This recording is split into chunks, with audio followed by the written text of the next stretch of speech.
टुनटुनी चिड़िया अपने पति और 3 बच्चों के साथ खुशी खुशी सुंदरवन में रहती थी।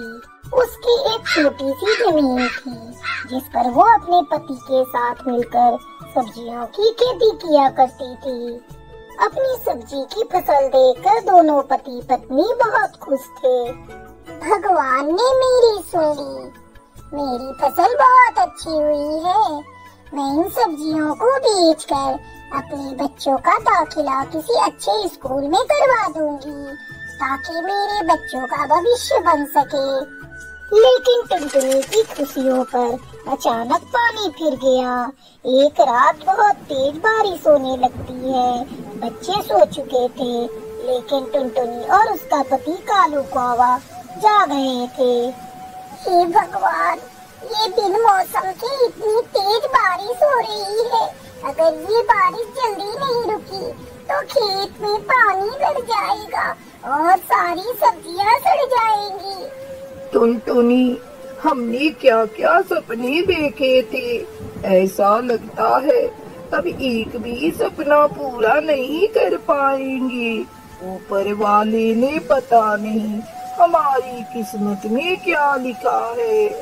रात भर दोनों पति पत्नी जागकर बारिश के रुकने का इंतजार कर रहे थे, लेकिन बारिश नहीं रुकी। उनका घोंसला पानी से पूरी तरह भीग चुका था। अचानक घोंसला हिलने लगा और टूटकर नीचे पानी में गिर गया। बच्चे जोर जोर से चिल्लाने लगते हैं, मम्मी बचाओ हमें, हम डूब जाएंगे। बच्चों, तुम लोग घबराओ मत, हम लोगों के हाथ पकड़ लो। तीनों बच्चे टुनटुनी और कालू कौवा के हाथ मजबूती से पकड़ लेते हैं। कालू अपने पूरे परिवार के साथ एक पेड़ की ऊंची डाल पर जाकर बैठ जाता है। अब हम क्या करेंगे जी? रहने के लिए टूटा फूटा एक आशियाना था। इस बेमौसम बरसात में वो भी हमसे छीन लिए। बच्चे पूरी तरह से भीगे हैं, कहीं बीमार न पड़ जाए। ये बारिश रुक जाने दो टुनटुनी, फिर हम कुछ सोचते हैं। शाम होने तक बारिश रुक जाती है। टुनटुनी अपने बच्चों से कहती है, टुनी बेटा, तुम चिंकी और पिंकी का ध्यान रखना। मैं और तेरे पापा जंगल से जाकर घर बनाने का सामान लेकर आते हैं, फिर हम अपना घर बनाएंगे। ठीक है मम्मा, आप जाओ, मैं चिंकी पिंकी का ध्यान रखूंगी। टुनटुनी और कालू कौवा बच्चों को समझाकर घर बनाने का सामान लाने चले जाते हैं। उनके जाने के थोड़ी देर बाद पिंकी रोने लगती है, दीदी मुझे भूख लगी है, कुछ खाने को दो ना। मैं तुझे क्या दूं पिंकी, मेरे पास कुछ भी नहीं है। कल रात से मैं भी भूखी हूँ, भूख तो मुझे भी लगी है। तुम दोनों यहीं बैठकर मेरा इंतजार करो, मैं अभी तुम्हारे लिए कुछ लेकर आती हूँ। इतना कहकर टुनी भोजन की तलाश में चली जाती है। तभी पेड़ की बील से निकलकर एक सांप चिंकी और पिंकी के पास आता है और पिंकी को निगलकर बड़े आराम से अपने बिल के अंदर चला जाता है। ये देखकर चिंकी जोर जोर से रोने लगती है। टुनी जब भोजन लेकर आती है और चिंकी को रोते हुए देखती है तो उससे पूछती है, क्या हुआ चिंकी, तू क्यों रो रही है? तुझे भी भूख लगी है ना? मैं अभी सेब को काट कर देती हूँ। और ये पिंकी कहाँ है? दिखाई नहीं दे रही है। टुनी दीदी, एक सांप आया था, उसने पिंकी को खा लिया। इतना सुनते ही टुनी भी जोर जोर से रोने लगती है। ये सब मेरी गलती है, ना ही मैं भोजन लेने जाती और ना ही पिंकी को वो सांप खाता। अब क्या होगा? माँ पिताजी भी अभी तक नहीं आए। दोनों बहनें फूट फूट कर रो रही थीं। तभी टुनटुनी और कालू घर बनाने का सामान लेकर आते हैं। मम्मा, वो पिंकी को एक सांप ने खा लिया। ये तू क्या कह रही है? मम्मा, पिंकी को भूख लगी थी, वो जोर जोर से रो रही थी। मैं भोजन लेने चली गई, तभी एक सांप ने उसे खा लिया। सब मेरी गलती है। हे ऊपर वाले, तू मेरी कितनी परीक्षा लेगा? मेरी फसल बर्बाद हो गई, मेरा घर टूट गया, अब मेरी बच्चे भी तूने मुझसे छीन ली। तू बहुत ही निर्दयी है, मैं तुझे कभी माफ नहीं करूंगी। भगवान को दोष देने से कोई फायदा नहीं टुनटुनी, शायद यही हमारे नसीब में लिखा था। अब रोना छोड़, जल्दी से अपना बांस का घर बनाते हैं, नहीं तो उस सांप का कोई भरोसा नहीं। एक बार उसने हमारी बच्ची को अपना शिकार बना लिया है, वो फिर से आएगा। कहीं ऐसा ना हो वो एक एक करके हमारी दोनों बेटियों को भी खा जाए।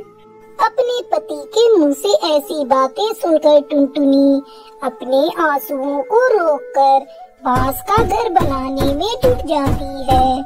दोनों पति पत्नी मिलकर अपना बांस का घर जल्द ही तैयार कर लेते हैं और फिर अपनी दोनों बेटियों के साथ खुशी खुशी उस बांस के घर में रहने लगते हैं।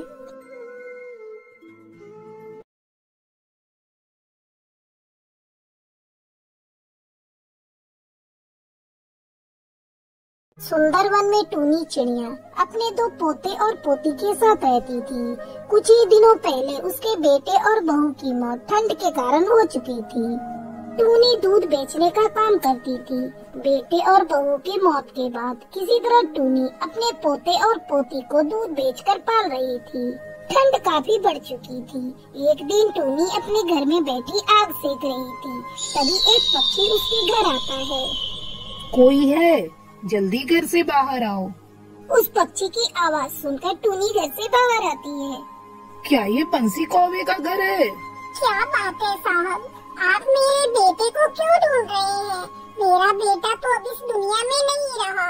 इस भयंकर ठंड ने उसकी जान ले ली। अभी कुछ ही दिनों पहले उसकी और उसकी पत्नी की मौत ठंड की वजह से हो चुकी है। मैं बंसी की माँ हूँ। कहिए आपको बंसी से क्या काम था? तेरे बेटे ने बैंक से कर्ज लिया था जिसे उसने आज तक नहीं चुकाया। हम तुम्हें 1 महीने का समय देते हैं, तुम जल्द से जल्द बैंक का कर्ज चुका दो, अन्यथा तुम्हारे घर और गाय को नीलाम कर दिया जाएगा। साहब, मेरे बेटे ने कभी मुझसे बैंक के कर्ज के बारे में नहीं कहा। मैं बहुत गरीब हूँ साहब, कैसे मैं कर्ज चुका पाऊंगी? उसने तुम्हें नहीं बताया, इसमें हमारी कोई गलती नहीं। आज हमने तुम्हें बता दिया ना कर्ज चुकाने के बारे में। अब हम चलते हैं, 1 महीने के बाद मैं फिर से लौटूंगा। धीरे धीरे 1 महीना गुजर जाता है, लेकिन टूनी कर्ज नहीं चुका पाती। एक दिन फिर से वही पक्षी टूनी के घर आता है और टूनी के साथ उसके पोते और पोती को घर से बाहर निकालकर घर में ताला लगा देता है। साहब, इस ठंड में हमें घर से बाहर मत निकालो। मैं इन छोटे छोटे अनाथ बच्चों को लेकर कहाँ जाऊंगी? कहीं भी जाओ, ये सरकारी काम है, इसमें मैं कुछ नहीं कर सकता। अंकल, हमारे घर को हमसे मत छीनो। देखो बाहर कितनी ठंड है। मेरे सामने रोने से कुछ नहीं होगा। तुम्हारी दादी को मैं बोल कर गया था, उन्होंने कर्ज के पैसे नहीं चुकाए, इसलिए तुम्हारा ये घर अब नीलाम होगा। इतना कहकर वो पक्षी टूनी के गाय को लेकर वहाँ से चला जाता है। दादी, अब हम कहाँ रहेंगे? देखो ना, चिंटू ठंड से कैसे कांप रहा है। तुम मत रो टुनटुनी, चल हम कहीं और जाकर रहने की व्यवस्था करते हैं। टूनी बच्चों को लेकर रहने के लिए जगह ढूंढने लगती है। तभी उन्हें एक पेड़ पर खाली पड़ा घोंसला दिखाई देता है। दादी, वो देखो, उस पेड़ पर एक घोंसला खाली पड़ा है। हम सब वहीं चलकर रहते हैं। टूनी बच्चों को लेकर घोंसले में जाती है।